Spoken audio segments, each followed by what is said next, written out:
अब बात करते हैं अनुपमा की। वैसे अनुपमा, जैसे ही अनुपमा का नाम आता है हम सभी के जहन में, हम सभी के सामने एक ऐसे घरेलू महिला की ऑरा आ जाता है जो बहुत ही सीधी, बहुत सिंपल, एकदम आज्ञाकारी है।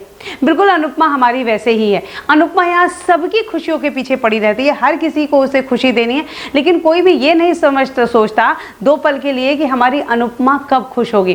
खैर, आप सभी जानते हैं कि अनुपमा अपने पति और अपनी बेटी को सरप्राइज देना चाहती है। वो जो उसके स्कूल में फेयर चल रहा है वहाँ पे स्टॉल लगाना चाहती है और अपनी बेटी को वो कब दिलाना चाहती है, वो जीत दिलाना चाहती है जो उसने उसके स्कूल में जाकर देखा था।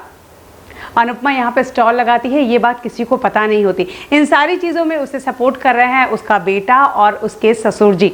वो दोनों यहाँ घर में पूरी चीज़ें मैनेज करते हैं। वो सब कुछ ले आती है और सामान ले आती है और वो बनाने वाली है थेपला पिज़्ज़ा। जी हाँ, जो बहुत टेस्टी भी है और हेल्दी भी है। ये शायद इसी वजह से स्कूल की प्रिंसिपल ने उसे स्टॉल लगाने की परमिशन दे दी।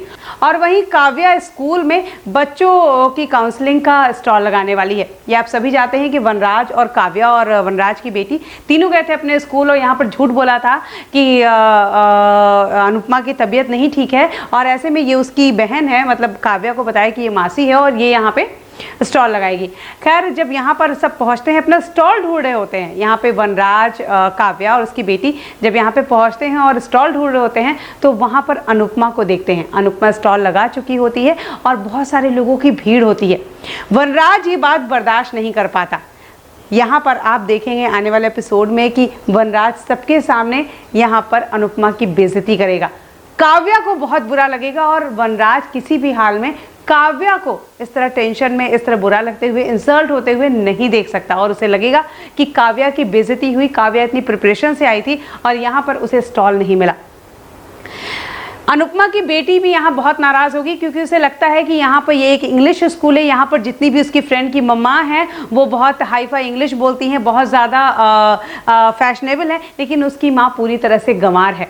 आगे क्या अनुपमा अपनी बेटी को यह खिताब दिला पाएगी, ये स्टॉल के ज़रिए वो अपनी बेटी को खुश कर पाएगी, इसका पता नहीं है। वैसे सीरियल में जो होता है मोस्टली यही होगा कि वो अपनी बेटी को ये खिताब दिला पाएगी, लेकिन फिर भी भले ही वो अपनी बेटी को खुशी दिला दे, भले ही वो खिताब दिला दे, लेकिन वनराज उस पर बहुत चिल्लाएगा और शायद यहाँ से उसके और वनराज के बीच में और दूरियां आ जाएगी।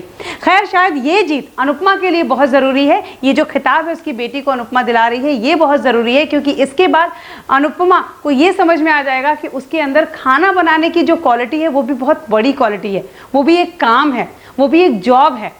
और इसके बाद अनुपमा जल्द ही किसी कंपनी में एक शेफ़ के तौर पे जॉब ज्वाइन करेगी। जल्द ही वो मिलेगी अन्नू कपूर से। एक प्रोमो आपने देख लिया है जहाँ पे वो पहुँचेगी और वहाँ उन्हें अपना हलवा खिलाएगी और वो बहुत इम्प्रेस हो जाएंगे और अनुपमा को वो जॉब ऑफर कर देंगे।